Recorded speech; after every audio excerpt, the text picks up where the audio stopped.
Dominoes. Level 1. Sherlock Holmes. The Speckled Band by Sir Arthur Conan Doyle.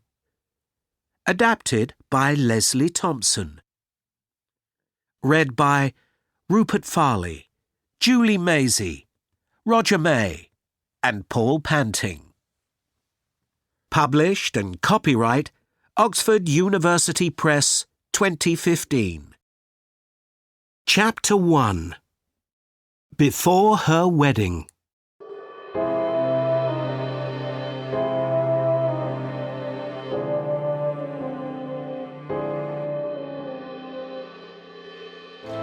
It is 1883 in London, and we are at 221B Baker Street.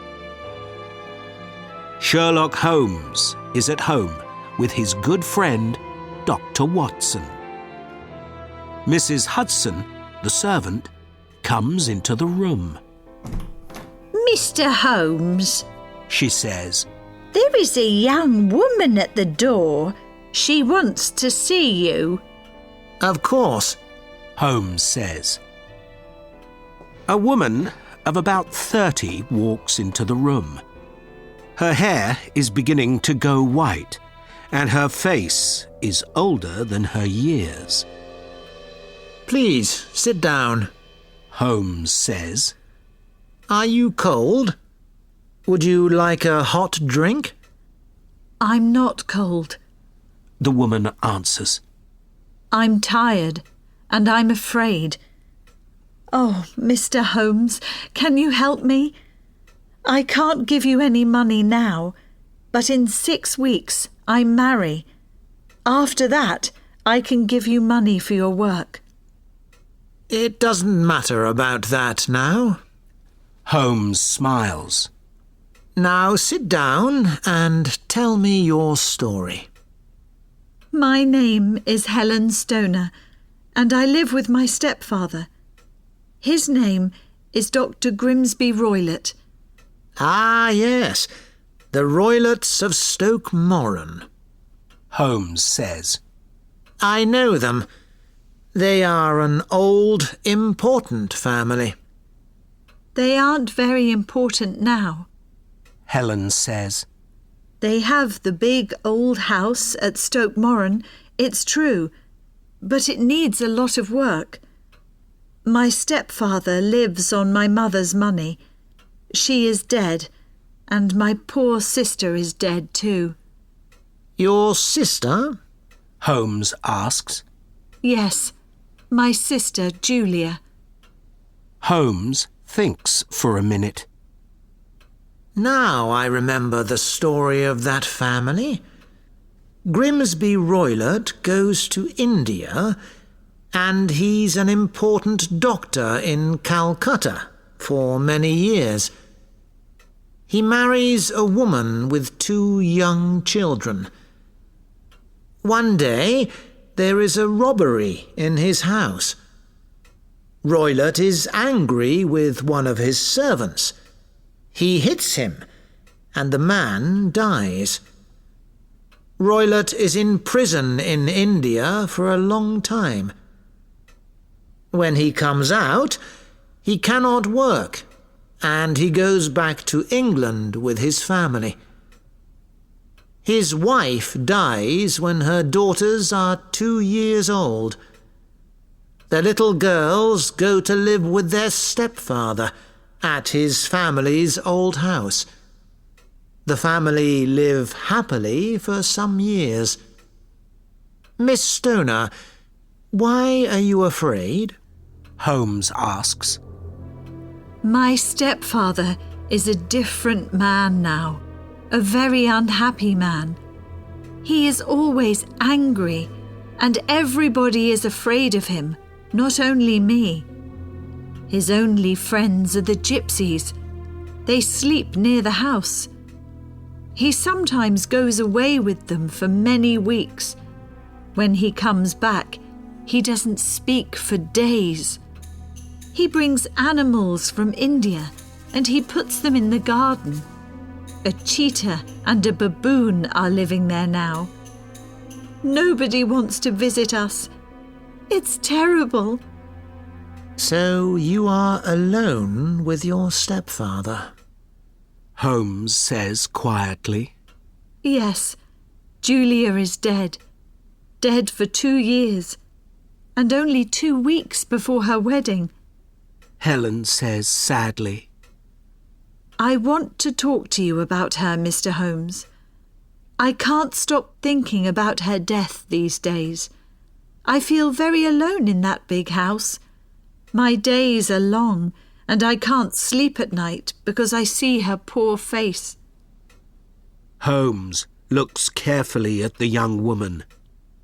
Tell me about your sister's death, Miss Stoner, he says.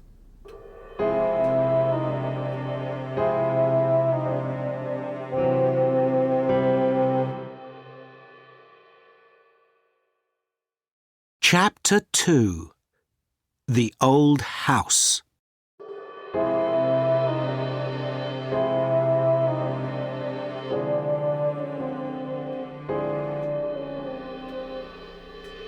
I remember everything very well. Miss Stoner says. Imagine that big old house. Our bedrooms are on the ground floor. The first bedroom is Dr. Roylett's, the second is Julia's, and the third is my room. All 3 have doors to the corridor, and their windows look over the garden. That terrible night, Julia is in my room. She can't sleep because Dr. Roylett is in his room and, as usual, he has his Indian incense. Julia can smell the incense from her room, and she doesn't like it. Julia is going to marry soon, and we are talking about the wedding. I am happy for her, but I don't want to be alone at Stoke Moran. At 11 o'clock, before she goes to bed, she asks me a question. Helen, do you ever hear a whistling noise at night? I sometimes hear it at 3 o'clock in the morning. Perhaps it comes from the next room or from the garden. No, I say, but I usually sleep better than you. It's nothing, Julia. Forget about it. Good night, my dear. That night is different, and I don't sleep well. I feel ill, and I can hear the rain against my window. At 3 in the morning, there is a terrible cry. It's my sister! I run from my room into the corridor. I hear a whistling noise, and then a metallic noise. Julia is standing at the door of her room. Her face is white and very afraid. I run to her and I take her in my arms. She cries, "Helen, it's the band, the speckled band." They are her last words. I call for my stepfather and he runs out of his room. He gives her water and calls for the doctor, but nothing can help Julia. My poor sister dies soon after that. The police don't find any marks on her body. Oh, Mr. Holmes, her death is very, very strange. And what do you think, Miss Stoner? Holmes asks. I don't know. Perhaps the gypsies are the speckled band. But our windows have bars on them because Dr. Roylett is afraid of robberies. Every night we lock our doors. Nobody can go into our rooms. I am here with you now, Mr. Holmes, because 2 years after Julia's death, strange things are happening again. A dear friend, Percy Armitage, wants to marry me. My stepfather is not against the wedding. Some men are working in the house, so I am sleeping in Julia's old room. I often sleep badly because I think a lot about my sister. Imagine my feelings at 3 o'clock this morning when I hear a strange whistling noise. I get up quickly and light the lamp, but there is nothing in the room. After that I can't sleep, so I take the train to London and here I am. I want to go to Stoke Moran today. Holmes says. I must see the house.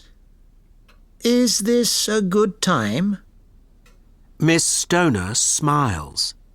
Yes, my stepfather is in London all day. I am going back home on the 12 o'clock train, so I can see you there this afternoon. Thank you, Mr. Holmes. I feel much better now.